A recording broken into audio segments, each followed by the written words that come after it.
Hello, I'm Chef Kim. I'm coming to you from commissary into your kitchen to teach you today how to make summer galettes. I'm excited to get started. In your kit, you will be provided with flour, sugar, and salt to mix in. This will be the dough for your galettes. It also, if you're local to Portland, you will get butter. If you are not local to Portland, you will need a cup and a third of European style butter. I always like to grab a pitcher with about 2 cups of water and fill it with ice. That way when we mix water into our dough, it's going to be super nice and cold.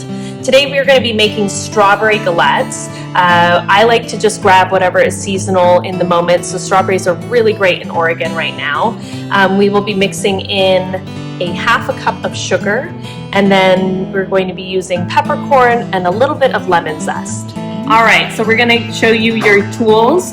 If you have a Cuisinart at home, you'll want to use the blade attachment. If you don't have a Cuisinart, that's totally fine. Find yourself a big bowl, and then you're going to use a knife or a handy-dandy bench scraper, and you just cut the butter into the flour. Some of you might have a potato masher or a dough masher. Those are perfect as well. I love a bowl scraper. This is really great for getting into your product, being able to feel it as you go along, so you get used to how the product is supposed to feel. If not, a spatula will work great. I always use a long handled spatula for cooking and baking. This just makes sure that you don't get your hands as dirty, but also kind of has a longer reach. And then we have a microplane. This is great for zesting your lemons. If you don't have a microplane, you can always use a peeler, peel the peel off of the lemon, and then use a knife to dice it up thinly. And then this is a French rolling pin. It is tapered at the ends. A regular rolling pin works just fine. And then you'll need a medium-sized pot. And those are your tools for today. I have 3 pints of strawberries total. I have 2 pints of strawberries in this bowl and 1 pint in here. We're going to be reducing 2 pints of it and then adding fresh fruit at the end. Oregon has so many great fruits in the summertime, so whichever fruit you choose to make it with, it's always great to have some of it be fresh at the end. That way you get that fresh fruit flavor in your galette. I have a teaspoon of ground peppercorn, and then I have my 1 teaspoon of lemon zest that I ran through the microplane. Feel free to also, if you don't have a microplane, peel it off of the rind and then chop it thinly with a knife. And then I have half a cup of sugar. Into the pot, I will be adding my 2 pints of strawberries, my half a cup of sugar, my peppercorn, and my lemon zest. You might have noticed that I have my flour mixture here. Once we've let this reduce for a little bit, we will be using 2 tablespoons of flour to thicken up the syrup just a little bit. That way it doesn't ooze out of your galette. So now that we have a lovely syrup that's coming out of the strawberries, all the juice has kind of melted down with the sugar. There's no more sugar granulations. I've turned the temperature down to low. This will allow the strawberries to slowly cook and the aromatics from both the lemon and the pepper to slowly come out and give a really good flavor to the mixture. If you watched any of my other videos, then you will know that I'm a big fan of using your tools for more than one thing. So this one has a little bit of strawberry on it, but I'm also using it just to quickly mix this up. And then again, we're going to be adding a little bit of flour back into our strawberry mix, so it doesn't matter that there's a little flour on there. All I'm doing here is just making sure there aren't big chunks of sugar or salt in there. From your pack that you get from commissary, the salt and sugar will already be in the bag. So all you need to do is give it a shake or give it a stir and it's good to go. Most of the mixing is going to happen in the Vitamix or Robocoo or KitchenAid that you have at home. If you are using a Cuisinart, I would suggest putting your butter in first. I think that it's a great way to make sure that all of your butter is evenly distributed, and then also it gives you a chance to kind of break it up a little bit. It also makes sure that when your butter is cutting, it's hitting the blade first instead of it moving the flour around and then hitting the butter. I showed this last time, it was a little more messy that time, but always make a funnel with your thumbs and shake it in, and then that way you don't get mess on the sides of your machine. When you are mixing with your Cuisinart, all you're going to do is pulses. We don't want to have long times where it's going on, so you're just pressing it on and then off, on and off. And you want to do that 5 or 6 times. And what you're looking for is for your butter to be broken up, but there's still to be chunks of it in there. Not huge chunks, kind of pea size, maybe a little bit smaller than that. And then we're going to transfer it into our bowl. I have transferred my flour and butter mixture into a medium-sized bowl and made a crater. And then what I've also done is taken my water that I had sitting in ice and strained out half a cup plus 3 tablespoons. I'm going to add that super cold water to the middle of my dough. And then I'm going to slowly start adding from the bottom of my crater. So it kind of makes a slurry. And I'm just going to keep adding as I go around. And then as I get most of it in, what I do is I scrape the bowl and then tuck to the bottom. So I'm not pressing into the dough, I'm just taking that wet product and kind of distributing it evenly around the dough. And then that way I can start to cut it, and we're just cutting the wet part of the dough into the dry part of the dough. And so no pressing, no kneading your dough. We want to make sure that we keep this dough nice and light, and there's not a lot of gluten being worked up at this moment. I'm going to keep doing this until I don't have large portions of dry dough left.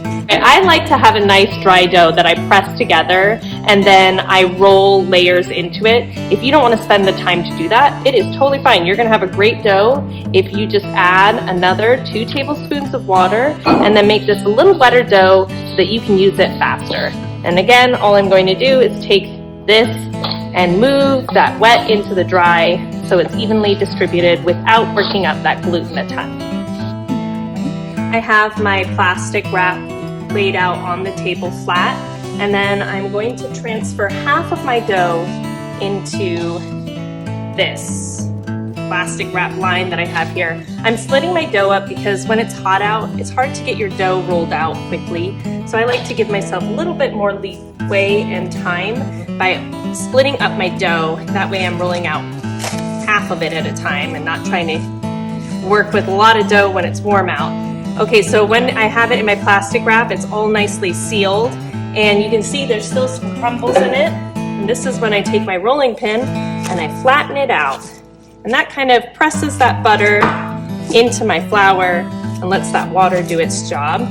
And then this is going to be repeated with my other half of the dough, and then we're going to put it into the fridge for half an hour to rest.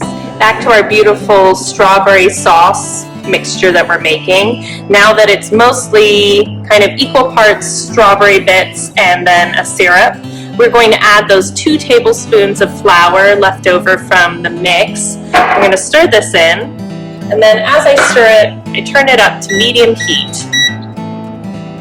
And you're just going to stir it pretty quickly so you don't end up with clumps. You are also welcome to use a whisk if you'd like, if you are nervous about doing this quickly. And what we're doing is we're heating it up and then we're cooking out that starch a little bit. That way, we have a nice, thick syrup strawberry mix. Okay, so our beautiful filling has come to a boil. It's boiling away here. I'm just tapping out any little clumps I might have missed. And I usually let it boil for about a minute, stirring constantly. That way I make sure that all that starch is cooked out.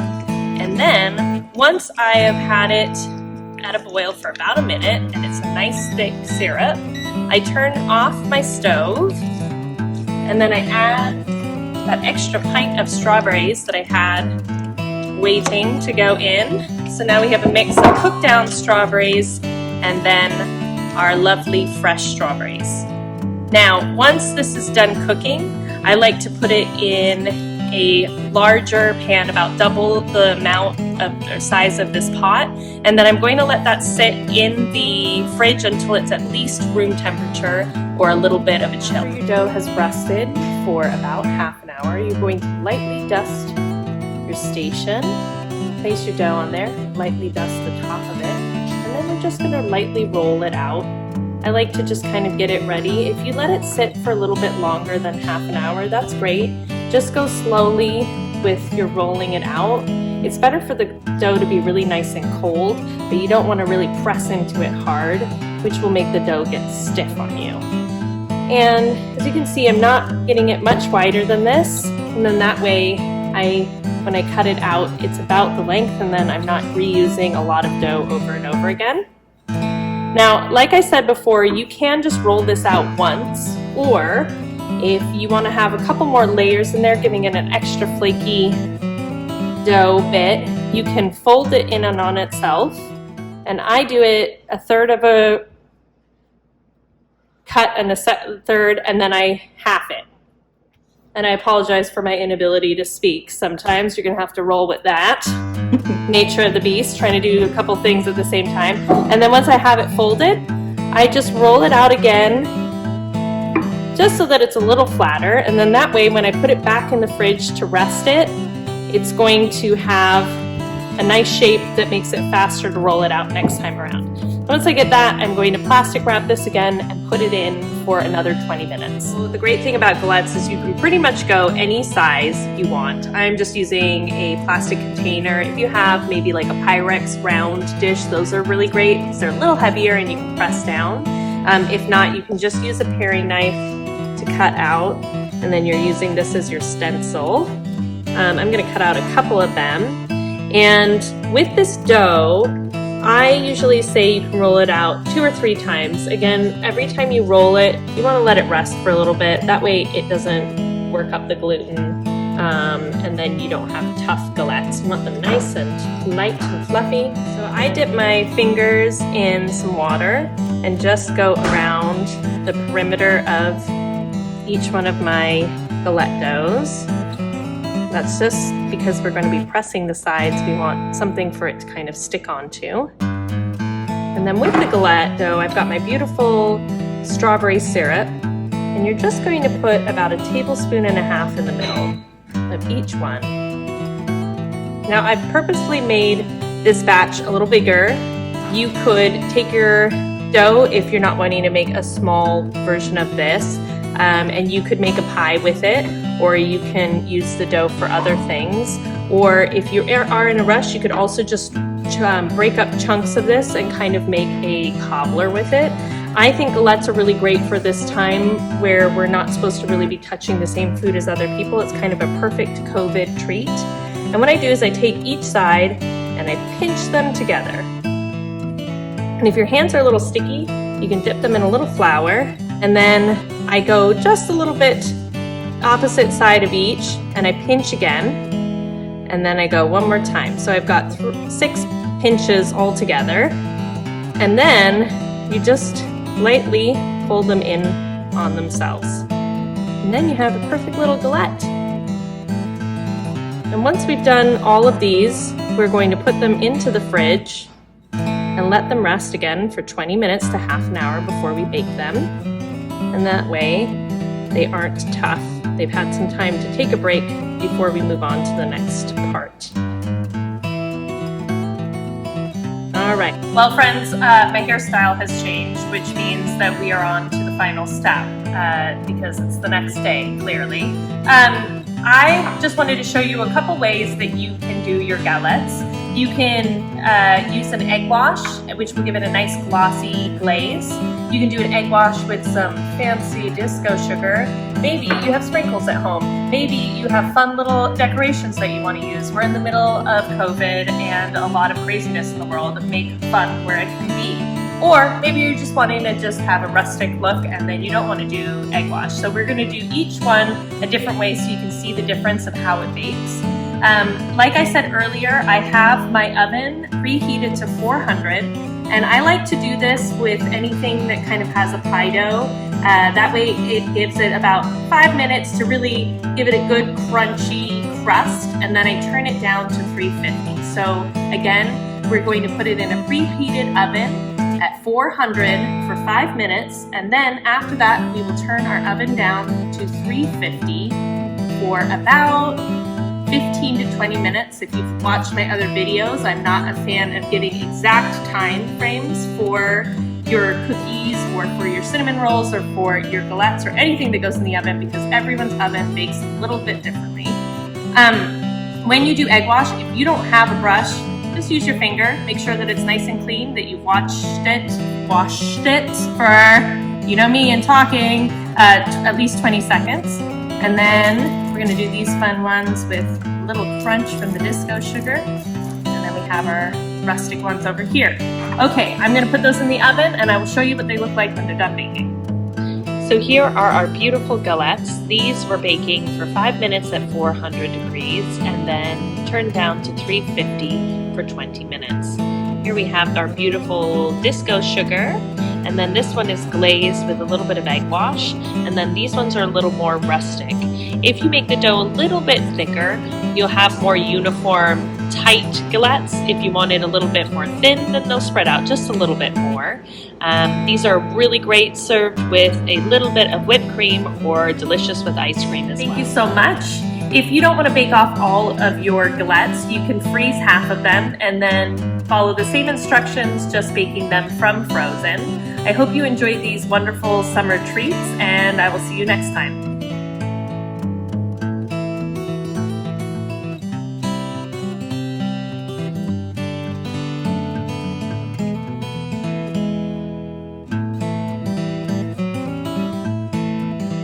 Hello everyone, my name is Chef Kim of Commissary Cafe.